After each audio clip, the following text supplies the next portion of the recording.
Yesterday we discussed about the cultivation of indigo.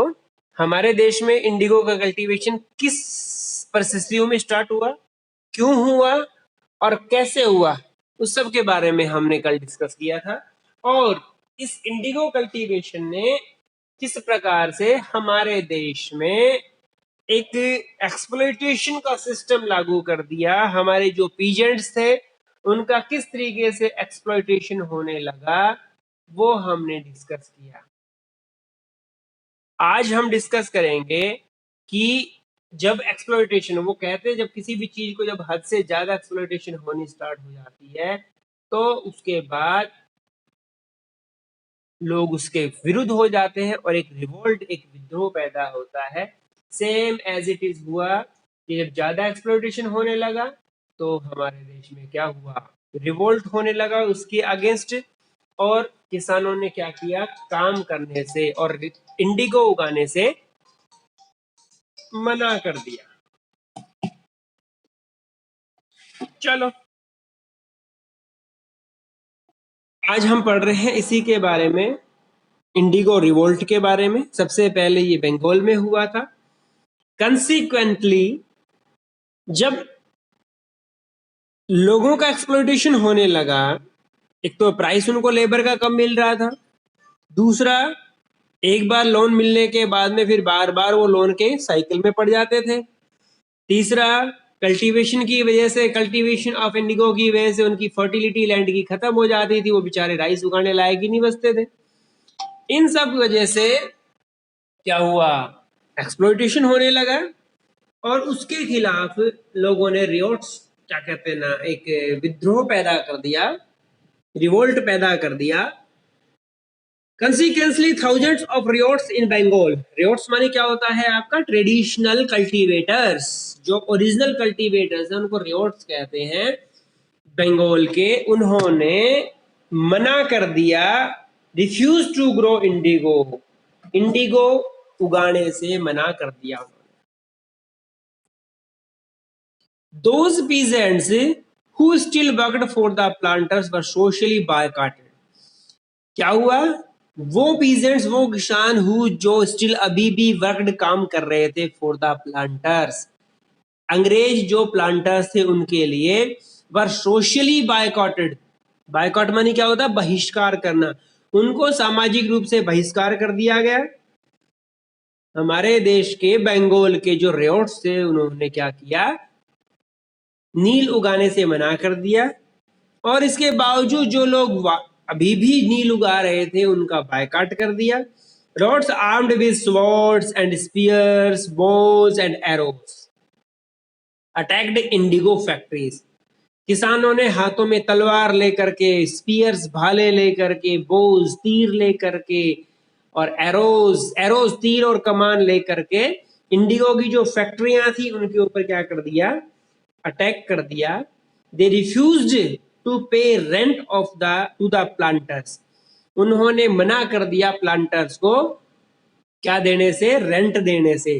खुद की जमीन का ही बेचारों को रेंट देना पड़ रहा था, वो रेंट देने से उन्होंने मना कर दिया उन्हें। They beat the agents of planters known as gomastas. Gomastas क्या होता है, ये आगे क्वेश्चन आएगा। गोमास्तास क्या हुआ, एजेंट्स ऑफ प्लांटर्स, उन्होंने एजेंट्स, जो प्लांटर्स के एजेंट्स थे उनको पीटा। ये गोमास्तास बेसिकली उनका काम क्या था, गोमास्तास का आपको बता दूं, ये बेसिकली चेक करते थे, प्लांटर्स के एजेंट्स थे ये मुनीम जिसे कहते हैं ना, वो चेक करते थे कि ये लोग काम अच्छे से कर रहे हैं या नहीं कर रहे हैं, कोई गड़बड़ घोटाला तो नहीं कर रहे हैं, वो सारा काम देखते थे गोमास्तास। इसके लिए प्लांट, अब हमेशा तो प्लांटर्स खेत में रह नहीं सकता था, ये गोमास्तास इंडियन होते थे जो हायर करते थे कौन, प्लांटर्स, और उनका काम होता था देखभाल करना। एंड स्वॉर्न, स्वॉर मानी क्या होता है, कसम खाना, not to take advance from them in future, और उन्होंने कसम खाई कि भविष्य में कभी भी एडवांस में पैसे नहीं लेंगे वो लोग, loan. Women also participated actively in this protest, औरतों ने भी इस विरोध में एक्टिवली पार्टिसिपेट किया। ये था आपका बंगाल का रिवोल्ट ऑफ इंडिगो। ठीक है, कैसे हुआ? Against the exploitation of planters. कैसे किया गया? हजारों की संख्या में बंगाल के जो रियोट्स थे उन्होंने इंडिगो उगाने से मना कर दिया, और जो उगा रहे थे उनका सोशली बायकॉट किया गया। और जो रियोट्स जो थे उन्होंने क्या किया? तलवारें लिए, भाले लिए, तीर कमान लेकर के इंडिगो फैक्ट्रियों पे अटैक कर दिया, उनको बर्बाद कर दिया।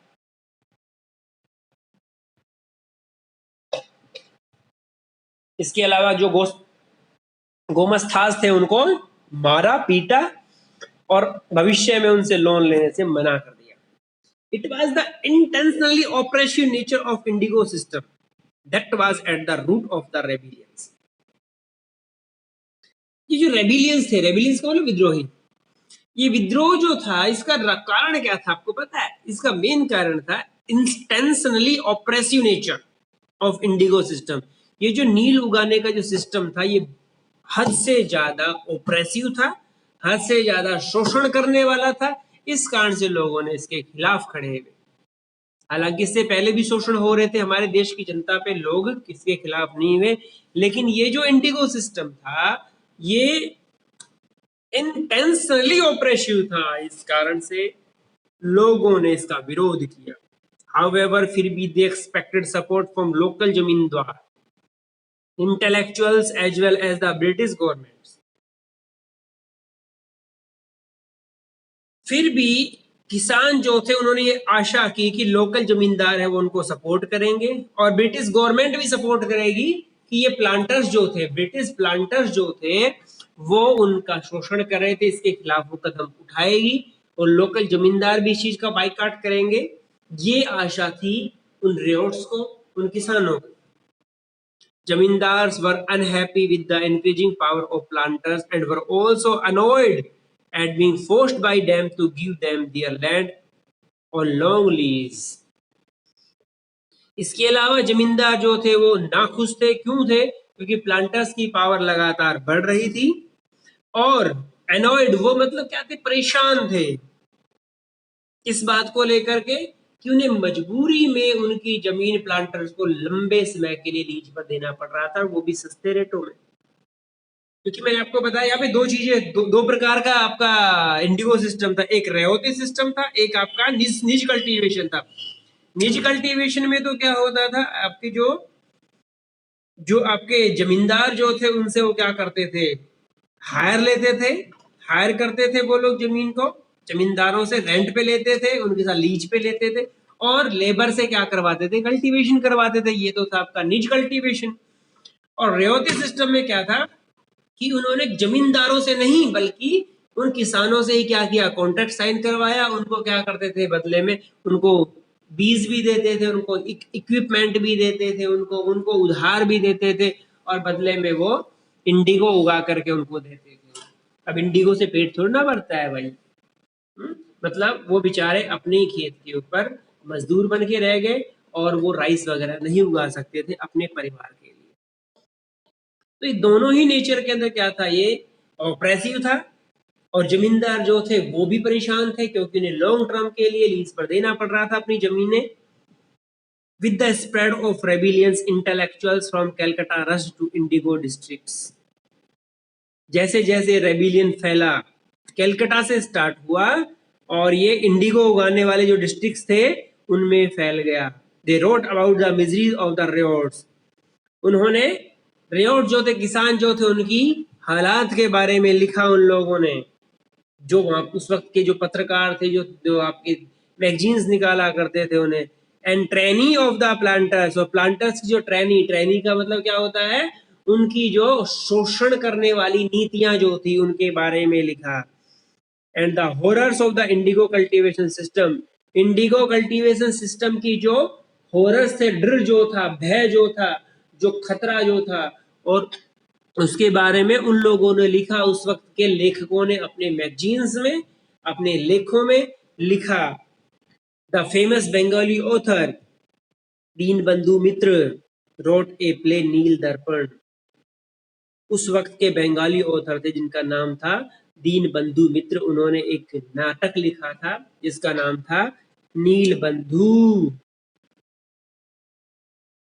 सॉरी नील दर्पण, डिपेक्टिंग जो दिखाता था द प्लाइट ऑफ द रियोट्स। रियोट्स जो थे, उस जो नील का कल्टीवेशन करने वाले जो रियोट्स थे उनकी हालत के बारे में दिखाता था। And exposing the planters operation, operation का मतलब उनका शोषण, और प्लांटर्स का शोषण दिखाता था ये। British government also felt concern, अब ब्रिटिश गवर्नमेंट जो थी उसने भी इस चीज को महसूस किया, specially after the revolt of 1857, विशेषकर 1857 की क्रांति के बाद। They were afraid of another such big rebellion again, उन्हें डर था कि अगर इस प्रकार की हमारी नीतियां रहीं तो क्या होगा, क्या ये दोबारा, वो नहीं चाहते थे कि दोबारा इस प्रकार का कोई रेबिलियन जो है वो क्रिएट हो, तो वो उन्होंने भी क्या किया, अपनी नीतियों में बदलाव किया। इंडिगो कमीशन, उसके बाद इंडिगो कमीशन गठित किया गया। तो यहां तक इस सब चीजों को रोकने के लिए इंडिगो कमीशन सेटअप किया गया। Afraid of a rebellion and moved by the powerful campaign led by the intelligentsia of Bengal, इस रेबिलियन से डर गई गवर्नमेंट और हिल गई। जो बंगाल के जो इंटेलिजेंट लोग जो थे, उन लोगों की जो कंपेनिंग जो थी उससे हिल गई। British government appointed the Indigo commission इन 1869, 1869 में इंडिगो कमीशन जो था वो सेटअप किया गया। The commission inquired about the entire situation and held the planters guilty of gross abuses of power. इस कमीशन ने क्या किया, सारी की सारी सिचुएशन की इंक्वायरी की और उन्होंने पाया कि प्लांटर्स जो है उनकी सारी की सारी गलती है, उन्होंने अपनी पावर्स का गलत यूज किया, प्लांटर्स ने अपनी पावर का गलत यूज किया। The commission also criticized them for the oppression and the coercive method used by them against the cultivators. Commission ने आलोचना की, क्रिटिसाइज का मतलब आलोचना की प्लांटर्स की, उनके जो ऑपरेशन वाले मेथड्स थे उनके लिए, और उनकी शोषणकारी जो नीतियां थी कल्टीवेटर्स के अगेंस्ट, उनके लिए उनका क्या किया, विरोध किया, उनकी आलोचना की। It set the cultivators free from the obligation to renew the contract after fulfilling the existing one. अब इसका फायदा क्या हुआ, इस इंडिगो कमीशन का फायदा क्या हुआ किसानों के लिए कि कल्टीवेटर्स फ्री हो गए from the obligation to renew the contract, अगली साल के लिए कॉन्ट्रैक्ट रिन्यू करने से फ्री हो गए। भाई अब जो कॉन्ट्रैक्ट चल रहा है उसे रिन्यू करो, उसे पूरा करो, अगली बार अगर आप चाहें तो आप रिन्यू कीजिएगा, अगर आप नहीं चाहे तो मत कीजिएगा। मतलब अब उन पे कोई प्रेशर नहीं रहा, अब उन पे उनकी कोई मजबूरी नहीं रही। They were not forced to renew the existing contract for next year. As a result the indigo production collapsed in Bengal. इसका रिजल्ट क्या निकला, बंगाल के अंदर इंडिगो प्रोडक्शन जो था वो क्या हो गया, कोलैप्स्ड हो गया, खत्म हो गया। The planters now made Bihar the center of indigo cultivation.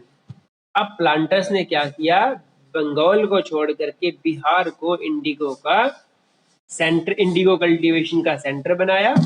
After his return from South Africa, Mahatma Gandhi visited Champaran to see the indigo cultivators plight.